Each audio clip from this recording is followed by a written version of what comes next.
좋은 사진이란 어떤 걸까?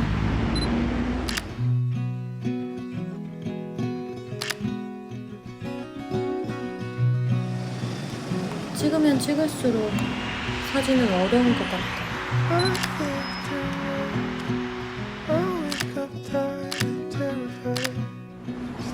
근데 이렇게 생각하면 안 되려나?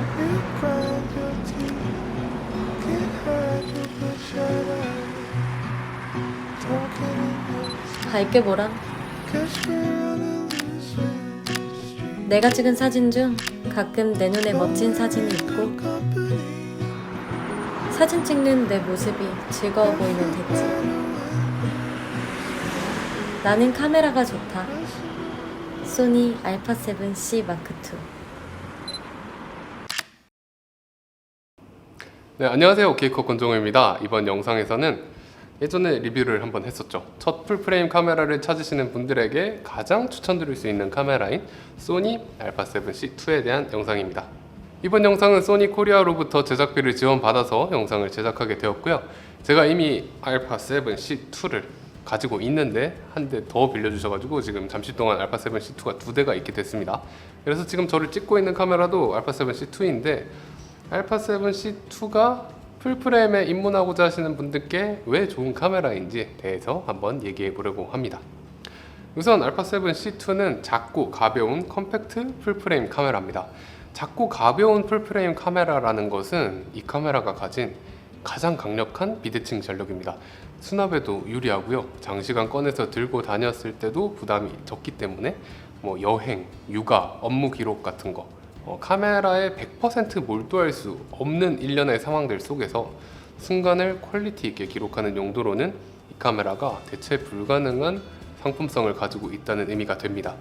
물론 현재 시점에서 작고 가벼운 풀프레임 카메라가 α7C2만 있는 건 아니에요. 하지만 α7C2의 장점을 더 강하게 어필해 줄 수 있는 요소가 있는데 그건 바로 이 카메라가 소니 카메라라는 점입니다. 소니라는 카메라 브랜드가 가진 최고의 장점을 저는 소형 경량화로 뽑고 싶을 정도로 전문가용 카메라건 취미용 카메라건 프로용 렌즈건 가성비 렌즈건 할 거 없이 소니의 모든 제품들은 상당히 작고 가볍게 내놓는 경향이 있습니다. 그 덕분에 이 α7C2랑 같이 쓸만한 렌즈들이 정말 많아요. 예를 들면 f2.24mm f1.4 GM 렌즈나 f2.35mm f1.4 GM 렌즈 같은 전문가용 고급 단렌즈들도 α7C2와 상당히 잘 어울리고요. 제가 너무나도 좋아하는 f2.50mm f2.5 G 렌즈 같은 렌즈와의 조합은 너무나도 만족스러운 외관과 사이즈를 자랑하게 됩니다. 저는 무슨 종교를 전도하는 느낌으로다가 주변인들한테 카메라를 많이 권하는 편인데 α7C2와 f2.50mm f2.5 G 렌즈의 조합은 크기와 무게가 부담스럽지 않으면서도 결과물이 너무나도 훌륭하기 때문에 많은 분들께서 가장 마음에 들어하는 조합이더라고요. 그리고 저는 어디 놀러 가거나 촬영 헌팅을 가거나 할 때 보통 이 카메라를 많이 들고 다니는데 이럴 때는 f2.2470 f2.8 GM2 렌즈를 물려서 가게 되는 경우가 상당히 많았어요.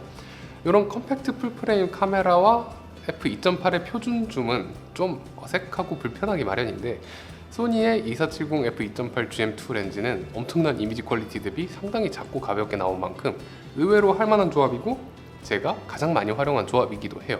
그리고 작은 사이즈임에도 불구하고 사진과 영상 성능이 아주 밸런스 있게 잘 잡혀 있습니다. 3300만 화소의 풀프레임 센서를 가진 α7C2의 사진 퀄리티는 아주 훌륭하고요.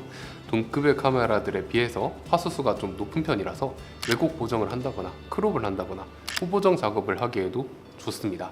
거기에 높은 화소수를 가졌지만 고감도에서의 성능도 나쁘지 않기 때문에 어두운 곳에서 촬영을 하거나 셔터 스피드를 많이 올려야 되는 경우 IS로 올리는 것에도 그리 걱정할 필요가 없었어요. 그리고 영상에서의 화질 역시 아주 훌륭합니다. 7K에서 오버샘플링된 4K 24p, 30p의 화질은 정말 선명하고 정말 깨끗해서 영상에 대해서 잘 모르시는 분들도 그냥 녹화 버튼을 누르는 것만으로 좋은 영상을 촬영할 수 있게 되고요. S로그3를 지원하기 때문에 다이내믹 레인지가 넓은 환경에서도 후반 작업을 통해서 훌륭한 결과물을 만들어낼 수 있습니다. 그래서 전문가분들의 서브캠으로도 아주 높은 만족도를 보여줄 거라고 생각해요. 만약 극한의 연사나 격렬한 핸드헬드 촬영 등이 필요한 상황에서는 다소 아쉬운 부분들이 있기도 합니다. 하지만 대부분의 평범한 상황에서는 사진이건 영상이건 정말 좋은 결과물을 뽑을 수 있으며 하나의 카메라로 사진과 영상을 모두 커버하시고자 할 때 저는 정말 좋은 카메라라고 생각해요. 소니의 크리에이티브 룩은 쉽게 생각하면 스마트폰 사진의 필터 같은 것인데 사실 저는 이런 기능들을 그닥 사용하진 않는 편입니다. 이유는 별거 없긴 하지만 말씀을 드려보자면 저는 뷰파인더나 LCD로 촬영을 할 때 내 눈에 보이는 것과 비슷한 화면이 보이는 것이 좋고요. 또 결과물에 대한 취향 자체도 뉴트럴한 사진을 좋아합니다. 그리고 가끔씩 색감이 강한 사진으로 과한 보정을 하고 싶을 때도 뉴트럴한 사진을 출발점으로 놓는 것이 보정 편의성 측면에서 저는 더 좋더라고요. 그런 측면에서 α7C2의 JPG와 로우의 기본 색감은 상당히 제 마음에 듭니다. 다만 최근 브랜드들의 트렌드가 이런 필터를 먹이는 것이고 크리에이티브 룩이 나온 지는 꽤 되었지만 α7C2처럼 스냅이나 여행용으로 많이 활용되는 카메라에 특히나 더 안성맞춤인 기능인 것 같더라고요. 그래서 이번에 열심히 크리에이티브 룩을 써봤습니다. 기본인 스탠다드와 전체적으로 과한 보정이 들어가지 않는 PT, NT 모드가 있고요. 나머지는 보정이 상당히 과하게 들어가게 되는데 컨트라스트가 강한 버전인 VV, VV2, 그 다음에 FL이 있고요. 컨트라스트가 약하고 섀도우가 들려있는 IN과 SH도 있습니다. 그리고 BW 룩이 의외로 상당히 괜찮았습니다. 제가 이번에 크리에이티브 룩을 써보면서 소니 카메라로 흑백 사진을 처음 찍어보는 것 같은데 뭐랄까요, 이게 그야말로 일반적인 흑백 사진 느낌이 아니라 꽤나 한 차례 보정이 들어간 흑백 사진 같다고 해야 되나? 과감하게 블랙을 확 눌러버리고 대신에 하이라이트와 미드톤 쪽을 찐득하게 잘 표현해주는 느낌이었습니다. 이렇게 과감하게 블랙을 눌러버리는 흑백 사진의 경우도 상당히 강렬한 매력이 있습니다. 그리고 AF, 사실 α7S 시절부터 소니 카메라를 써오던 제 입장에서 생각을 해보면 아마 α7 마크 3 정도부터 엄청나게 AF가 좋아진 후에 AF에서 크게 불만을 느껴본 적이 없는 것 같습니다. 하지만 α7 R5에 들어간 AI AF에서 더 발전을 하게 됐고요. 그거를 α7C2에도 넣어주면서 이 카메라는 사진이건 영상이건 상관없이 최고의 AF 성능을 보여주는 카메라가 됐습니다. 솔직히 말씀드리면 제가 쓰는 메인 카메라가 α1인데 여기서도 AI AF는 안 되거든요. 그래도 제가 이 카메라로 정말 많은 촬영을 하지만 α1으로 못 찍겠다 싶은 거는 생각해 본 적이 없어요. 특히나 인물 촬영 같은 것들을 할 때는 정말 어지간한 상황이 아니면 포커스 영역을 조작한다든가 조이스틱을 조절을 할 일조차 많지가 않았습니다. 근데 AI AF가 들어간 이 카메라의 경우에는 그런 어지간한 상황조차 없애주게 됩니다. 이건 조이스틱이 없는 α7C2의 약점 또한 상당히 보완해주게 되는데 인물 촬영을 할 때 와이드 영역으로 놓으면 정말 말도 안 되는 안각이나 부감, 뒷모습을 잡더라도 이제 귀신같이 눈을 검출해내고 피사체 검출에 있어서는 정말 결이 다른 모습을 보여주게 돼요. 네, 그리고 손떨방 역시 상당히 좋아졌습니다. 이 작은 카메라에 7스톱의 우측 손떨림 방지 기능을 탑재했는데 손떨방은 촬영에 상당한 정도로 편의성을 더해주게 돼요. 우선 LCD 액정이나 전자식 뷰파인더로 촬영을 하게 되잖아요. 그럼 이렇게 앵글을 잡을 때도 손떨림 방지가 작동을 하기 때문에 확실히 이렇게 떨리는 걸 덜 느낄 수 있고요. 제가 원하는 구도를 잡을 때 디테일하게 세밀하게 조정을 해서 잡을 수 있게 됩니다. 또 삼각대를 펼치기 힘든 저조도 환경에서도 낮은 셔터 스피드로 촬영이 가능한데 물론 사람 따라 다르고 화각이나 이제 피사체와의 거리나 이런 것들에 따라서도 달라지긴 하지만 일반적으로 먼 곳에 야경 같은 거 찍는 상황에서는 4분의 1초, 3분의 1초까지도 충분히 촬영이 가능했습니다. 그리고 또 영상 촬영할 때도 손떨방은 굉장히 훌륭한 기능입니다. 작은 미러리스 카메라로 영상 촬영을 할 때 손떨방이 없게 된다면은 잔진동이 너무 많아서 사실상의 핸드헬드 촬영이 불가능하다고 봐야 되거든요. 하지만 이 카메라는 손떨림 방지를 지원하기 때문에 잔진동을 확실히 억제해주면서도 자연스러운 핸드헬드 동영상이 촬영 가능하도록 세팅이 잘 되어 있습니다.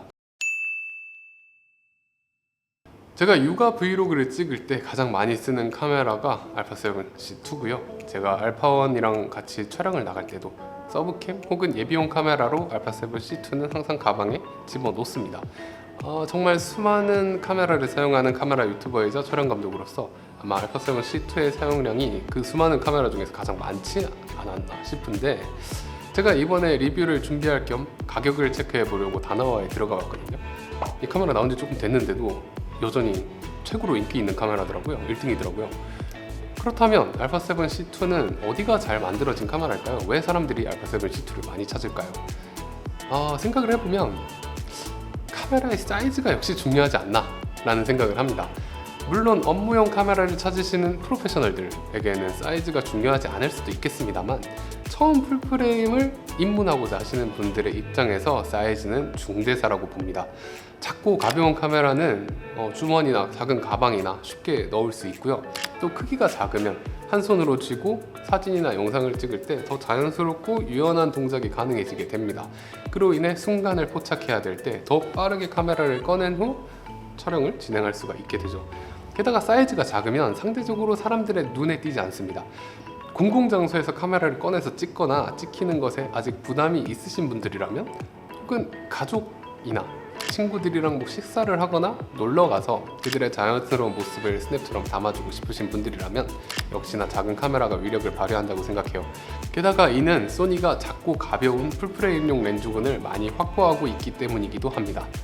하지만 이렇게만 그친다면 알파7 C2는 그저 작고 편리한 것에 초점을 맞춘 수많은 카메라들 중 하나였을 뿐일 겁니다.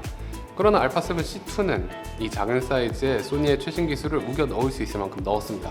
훌륭한 풀프레임의 사진 영상 화질과 업계 최고의 오토포커스라고 생각하는 AI AF, 그리고 7스톱의 손떨림 방지까지 탑재했으며 엄청난 배터리 타임도 가지고 있습니다. 우리가 편리하게 사진을 찍을 수 있게 해주고, 또 그렇게 찍은 사진을 보면서 와 할 수 있는 아주 필수적인 요소들은 상당히 잘 갖춰준 것으로 보입니다. 그래서 알파7 C2는 작고 편리한 카메라일 뿐만 아니라 아주 뛰어난 성능을 가진 카메라이기도 한 거죠. 그리고 이 밸런스는 여러모로 알파7 C2가 가장 잘 팔리고 있는 가장 중요한 이유이지 않을까 싶습니다. 물론 아쉬운 점들도 있습니다. 대부분 카메라가 작아진 것에 대한 대가라고 생각하는데, 우선 SD카드 원슬롯, 그리고 살짝 아쉬운 LCD 스크린과 뷰파인더의 퀄리티, 그리고 다소 낮은 동조 속도라든가 4K 60p가 크롭되는 것이라든가 동영상에서 롤링 셔터 퍼포먼스가 살짝 떨어진다거나.